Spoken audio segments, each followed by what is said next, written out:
Let's have a look at ArcBox. So when you want to try out Azure Arc, usually this connects hybrid or multi-cloud resources such as server and Kubernetes clusters to the Azure control plane. And that usually means that you need to actually deploy and connect something which is running on premises or at another cloud provider. But you might just want to try it out. And so with Jumpstart ArcBox, we provide you with a virtual sandbox environment running inside Azure in one subscription so that you can actually go and try out the different Arc services. So to try out ArcBox, you would just go to the Arc Jumpstart page on the jumpstart.azure.com, and here you can browse through it, and you can see here that there's already different flavors for ArcBox. We will talk about that in just a bit, but for now just go with the Getting Started guide.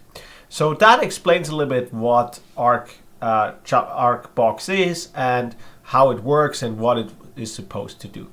So as you can see here, ArcBox is a solution that provides an easy to deploy sandbox for all the things Azure Arc.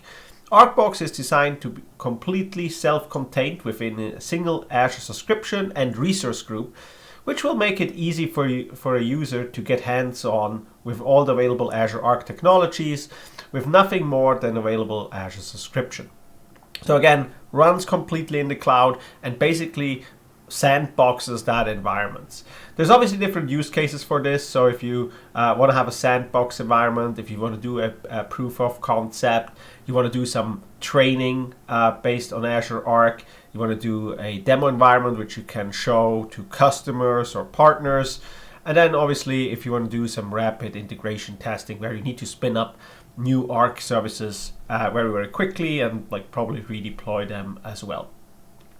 So as mentioned just a bit before, there are 3 different types right now of ArcBox. So even in the menu you can also see we have ArcBox for IT pros, ArcBox for DevOps, and ArcBox for data. So depending on what you want to try out, you can deploy one of these different flavors. And so if you look at this, ArcBox for IT pros basically is all the essential Arc-enabled server technologies and services in a sandbox environment with Windows and Linux servers, and you get basically capabilities such as Azure Monitor, Microsoft Defender for cloud, Azure Policy, Update Management, and many more. And we can have a look at the architecture diagram, how that looks like in just a bit. We also, as I mentioned, offer ArcBox for DevOps. In this case, it's all about having a Arc-enabled Kubernetes sandbox environment, so you can have integration with, for example, GitOps and Flux, secret management and monitoring, and much more.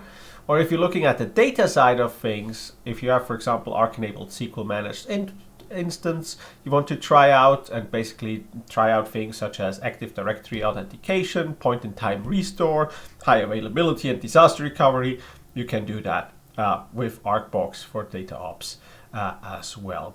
So these are the different flavors, and we're going to focus right now on the IT Pro one, but again, depending on what you need, you can have a look at the other flavors as well. So let's open up basically the architecture diagram here for ArcBox for IT pros. So what this really does is it deploys a resource group within your Azure subscription, and within that resource group basically then deploys a virtual network and a virtual machine called the ArcBox client, which is currently based on Windows Server 2025. And then it enables nested virtualization and creates all these different types of VMs. Just for example, a SQL VM, we have two types of Windows Server, Ubuntu VMs as well, and then connects them to Azure Arc, to the control plane, and enables services such as Azure Monitor, Azure Policy, Defender, Update Manager, migration assessments, and much more.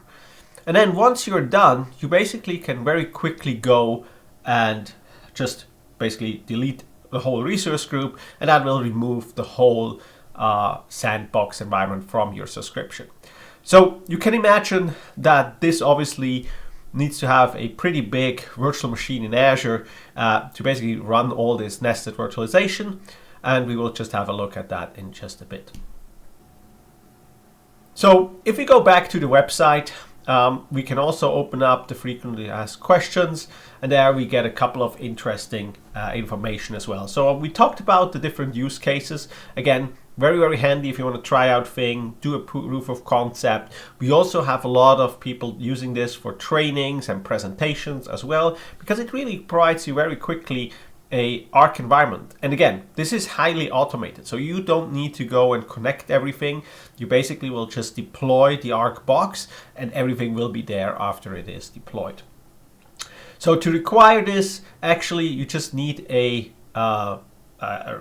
Azure subscription, obviously with the right tenant access and the right access for the subscription as well, so contributor or owner role to actually go and deploy this. We talked about the different flavors you have, and then also to make sure we have a list of supported Azure regions for ArcBox. So whenever you deploy it, there are a couple of supported regions where you can deploy it. And then the question comes up, okay, what does it cost, right? So in terms of what does it deploy, and so we have here, we use the Azure cost estimator. So for example, if we go and deploy ArcBox for IT pros, if you click on this link, it will bring you to the pricing calculator in Azure, where we already pre-configured the information there as well. So as you can see here, it will deploy a D8 SV5 VM, and then obviously you have here the monthly cost for the specific VM.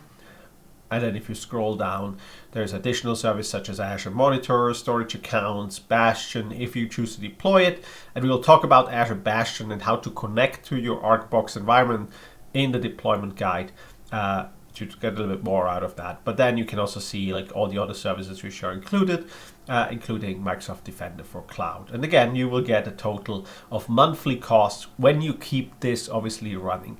So you can still obviously shut this down and remove it, and with that it will be obviously cheaper.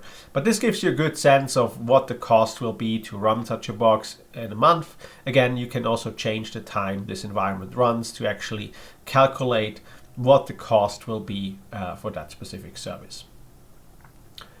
So let's go back to the Arc website, Arc Jumpstart website.